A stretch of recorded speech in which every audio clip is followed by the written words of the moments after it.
दोस्तों, आज मैं आपको उस मुल्क की सैर करवाने जा रहा हूं जहां के गांव ज़मीन पर जन्नत है, जहां प्रोस्टिट्यूशन एक बाकायदा लीगल बिजनेस है और जहां की हुकूमत जिंदा इंसानों का ही नहीं बल्कि मुर्दा इंसानों का भी ख्याल रखती है। यहां की यूनिवर्सिटीज़ आपको खुद वीज़ा लेकर देती हैं।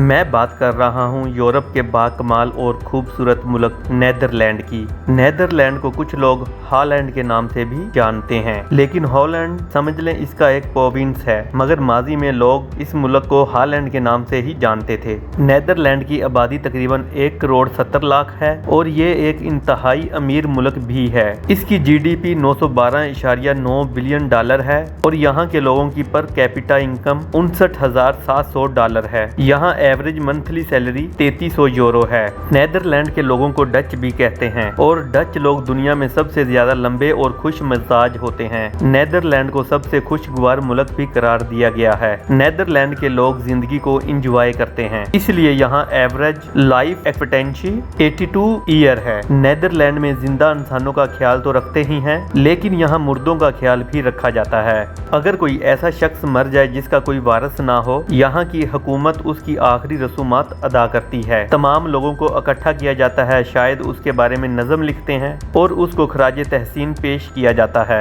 नीदरलैंड में अगर आप बीमार पड़ जाएं और आपकी जॉब चली जाए तो हुकूमत आपको हर माह इतने पैसे अदा करती है जितनी आपने आखिरी तनख्वाह मसूल की होती है। नीदरलैंड में दोस्तों बंदा कम ही बीमार पड़ता है क्योंकि यहाँ सेहत का निज़ाम बहुत मजबूत है। ये पूरी दुनिया में तीसरे नंबर पर है। नीदरलैंड को फूलों का मुल्क भी कहते हैं और ये दुनिया में सबसे ज्यादा सब्जियां भी उगाता है, इसलिए दुनिया में सबसे बड़ा फ्लावर और वेजिटेबल एक्सपोर्टर है। नीदरलैंड का दारुल हुकूमत एम्स्टर्डम है और दुनिया के खूबसूरत तरीन शहरों में से एक है। ये छोटे छोटे 90 से ज्यादा डिजायर को मिलाकर बनाया गया है। इस शहर के बीचों बीच नदियां बहती हैं और इसको पुलों से जोड़ा गया है। नीदरलैंड की नाइट लाइफ पूरी दुनिया में मशहूर है और यहाँ एक प्रोस्टिट्यूशन एक बाकायदा लीगल बिजनेस है। ये कारोबार हुकूमत को टैक्स भी अदा करता है। ये नीदरलैंड ही वो मुल्क है जिसने दुनिया में होमोसेक्सुअल मैरिज को मुतारफ करवाया है। नीदरलैंड सियाहों का भी मरकज है। यहाँ हर साल 1 करोड़ 50 लाख से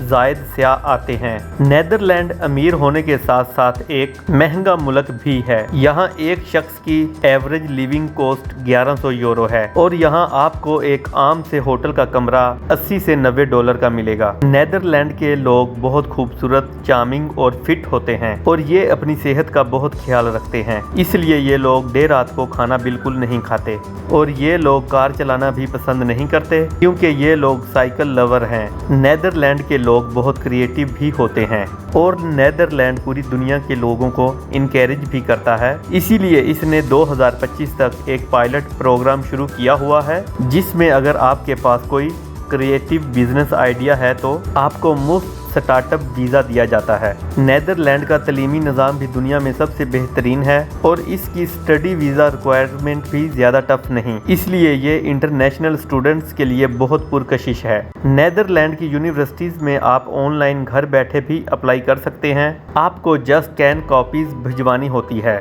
अगर एडमिशन हो जाए तो आपको वीज़ा अप्लाई करने की भी ज़रूरत नहीं क्योंकि यूनिवर्सिटी खुद आपके लिए वीज़ा अप्लाई करेगी। नीदरलैंड एक इंतहाई महफूज मुल्क भी है। यहाँ कुछ जेलों को बंद करना पड़ा क्योंकि इन जेलों में रखने के लिए कोई कैदी ही मौजूद ना था। नीदरलैंड के गांव दुनिया भर में मशहूर हैं और ये ज़मीन में जन्नत की तरह है। यहाँ पर कोई सड़क मौजूद नहीं और रास्तों को पुलों में मिलाया गया है क्योंकि ये नदियों पर बने हुए हैं। यहाँ जिंदगी बहुत पुरसकून है और हर सहूलत दस्तयाब है। नीदरलैंड में अगर आप शॉपिंग करना चाहते हैं तो एक्शन स्टोर आपके लिए मुनासिब रहेगा क्योंकि यहाँ चीज़ों की कीमतें निस्बतन कम हैं। रोटरडैम में इसकी मेन ब्रांच है और बाकी तमाम शहरों में भी ब्रांचेज मौजूद हैं। नीदरलैंड एक बहुत मल्टीनेशनल कल्चरल कंट्री है, इसलिए यहाँ पे आपको हर तरह के खाने मिल जाएंगे। लेकिन नीदरलैंड में अगर आप पाकिस्तानी हैं, इंडियन खाना खाना चाहते हैं तो करी एक्सप्रेस, एम्स्टरडाम और बिरयानी हाउस में, जमजम तंदूरी रोटरडैम में मौजूद है। वैसे याद रखिए कि यहाँ आपको जुबान का मसला भी कोई नहीं आने लगा क्योंकि 90% यहाँ डच पीपल्स ڈچ زبان کے علاوہ انگریزی زبان بھی بول سکتے ہیں۔ تو دوستو، اگر آپ دوستوں کو ہماری یہ کاوش پسند آئی ہے تو پلیز اپنے خیالات کا اظہار ہمیں کمنٹس کر کے کریں، اور ہمارے چینل کو لائک کریں، شیئر کریں اور سبسکرائب کریں۔ Thank you.